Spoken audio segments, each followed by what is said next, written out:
Hello, this is Miss Anderson from Building Successful Lives Speech and Language Services. I've gotten a couple questions about how do I set up my drive for easy access for speech therapy.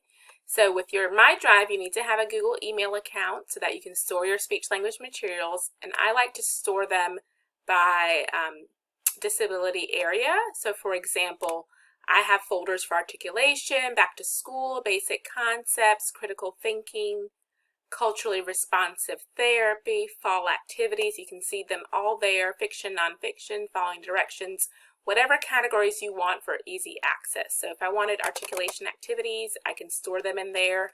These are a combination of different activities I have from Teachers Pay Teachers, PDFs, other materials that I have acquired over the time that I'm using for speech therapy. That's an example. And then on the far left, you may not be able to see that in the video. I just click on My Drive, and now we're in the season from fall. I've been putting activities for fall in there. Once again, a combination of materials I've created and I have from other therapists like Rose Griffin from ABA Speech has a nice resource. One from Nicole Allison from a while back, nonfiction text, one that I created, my fall speech language activities.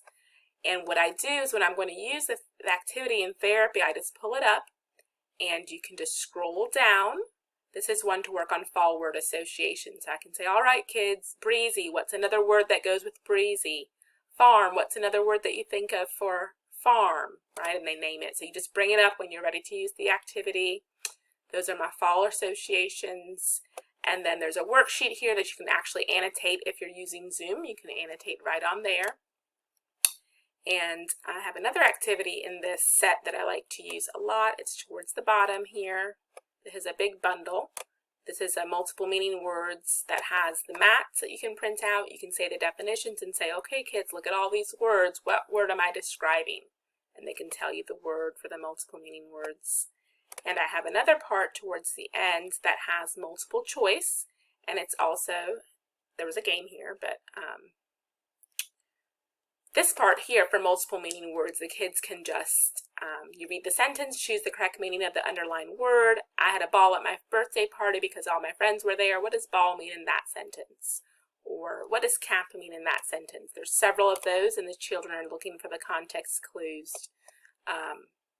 there. My family is big fans of the UNC Tar Heels college basketball team. What does fans mean there? How it's used in the sentence. And the students can tell you the answer. And you can also annotate and circle the answer if you're in a Zoom, and then share that there. And then when you're ready to finish the activity, suppose you wanted two things that you wanted to do. Suppose you wanted to do something from your Google Drive in the session, or a Boom card. You just go up to the top and select Boom cards, and now I'm sharing my Boom cards. This is my library. All of my activities that I have made and purchased or free from Boom are here. And I've also on the left-hand side, I'm not sure if you're able to see that part, but I have put them in folders as well for articulation, back to school, basic concepts, critical thinking, fall, game boards, a variety of materials. And I just click on the one I want to use. So suppose I want to work on fiction or WH questions. I just search for WH and how questions, and then all of my materials that have to do with WH and how questions are there. I have some that I have created for why questions, what, when, different questions here. Suppose I wanted to see what I have for vocabulary activities. Everything that I've assigned for vocabulary activities comes up right there. I have been using some of Belinda's from BVG, her associations resources, and I've been using some of Teach Speech 365 for describing with attributes.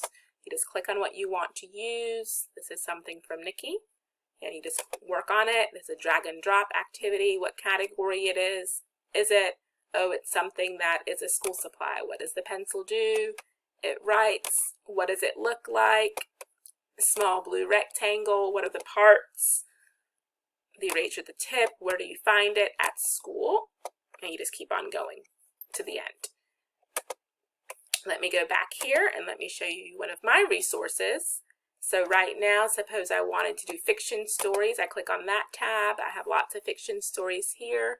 Suppose I want to work on a new one I created, Duck for President. There it is there.